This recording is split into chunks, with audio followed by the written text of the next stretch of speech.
Chair, speakers, guests. Can anybody tell me the name of this ship? Yes, of course, she is a romantic vessel of yesteryear, the Mary Rose, and she epitomizes the nostalgia of the maritime past. The ancient seafarers would gain comfort from her to keep them safe from the perils of the sea. Their ships nearly always had female names, and often the masthead bore female form.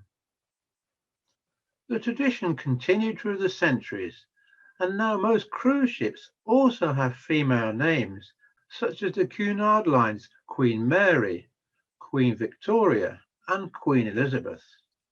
Of course, nobody could forget the QE2. Indeed, most cruise liners are now traditionally launched by famous women, and most too have a godmother, and I hope to see them sailing around the world again soon. I'm perfectly happy with this, as I assume you are too. Now, my gripe this evening is with another recent trend, which at first was amusing, but now has got my goat up. Do you remember a few years back when you'd be waiting at the bus stop, more often than not in a hurry to get home, only to see that the first bus that came along had a sign on the front saying, "Not in service," and you grumble inwardly, but have no option but to wait patiently for the next one.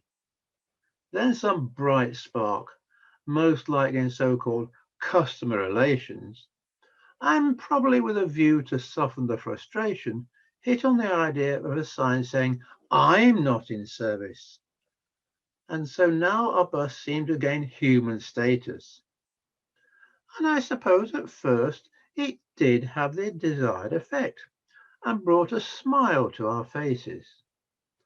The trend spread across the country, and whether you were in Glasgow, Brighton Hove, or anywhere else across the land, all the buses bore the same sign saying, "Sorry, I'm not in service." Of course, Boris's buses in London had to go one better and proclaim, "I'm an electric bus."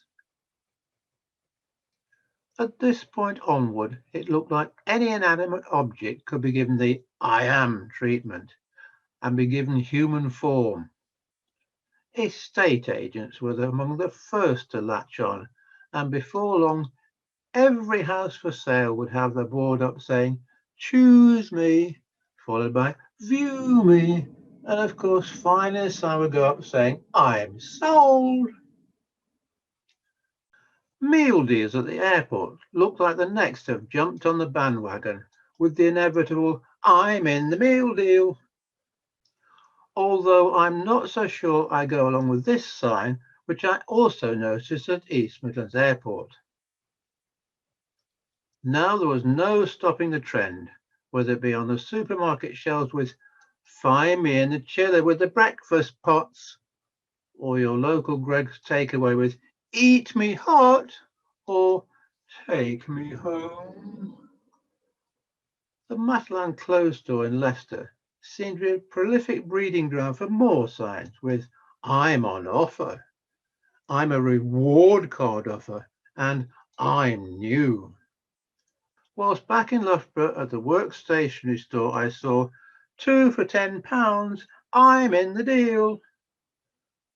Whilst on a shopping trip to Nottingham with the wife, I came across these examples from the White store with "You found me," "I am garment dyed," and just when you thought you had found something you like, you'd be confronted with "Sorry, I'm not available right now. Just ask a member of staff how to get hold of me." It's not supposed to be a kid's game of hide and seek. I've got better things to do with my time. Over in Derby at the sadly now closed down Bennett's department store, I did find one which wasn't too bad on this tool belt, with the message saying, "I'm much more than just a tool belt. I also hold your mobile phone, keys, sunglasses, and much more." Nevertheless, I'm a bit worried about poor Andy here, who seems to have sold himself when the Macklin store closed down in Loughborough. No, I'm sure it's not Andy Kay. Wilco seemed to be promising everything here, but after being in a long queue whilst waiting to pay for your purchases, I was annoyed at this sign saying, "Sorry, I'm not in use. Please pay at another till." Don't you just hate that? Seven Trent was suggesting first squeeze me and then lower me down to the bottom corner, and in 6 hours I'll have fully grown. The mind boggles. My store car says activate me, and my computer screen yells click me. Is there no end to this craze? It seems not, as even on a walk round the town I found sorry I am not a bin and we just need some TLC, 50p each. But my blood finally boiled over and my goat jumped over the fence. Sorry, Martin, with the silly sausage placard screaming, twist me, stretch me, poke me, shake me, dip me. I'm sizzling. And so, just like Dennis, I shouted out loud, enough is enough. But you know, at the end of the day, for however clever and inventive they thought they'd been, it seems that, as like so often, it wasn't a bright new idea after all. Because whilst looking for examples to share with you, I came across this photo of an old charabanc from the 1930s, and no guesses as to what is on the front of the bus, but none other than our old friend, sorry, I'm not in service. I think I deserve a treat now, so I'm just going to enjoy this small chocolate bar. After all, look what it says on the wrapper. Come to think of it, I suppose I could always just eat my words.